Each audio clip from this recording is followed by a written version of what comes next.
Every living soul has a shadow, but inside Dracula's castle, one shadow was walking completely alone.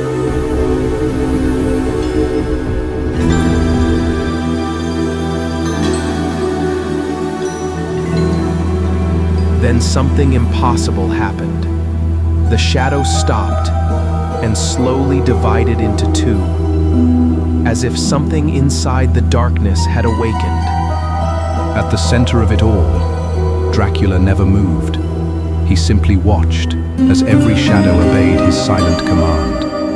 By sunrise, only one survivor remained, standing, without a shadow. Because once your shadow leaves, it never returns.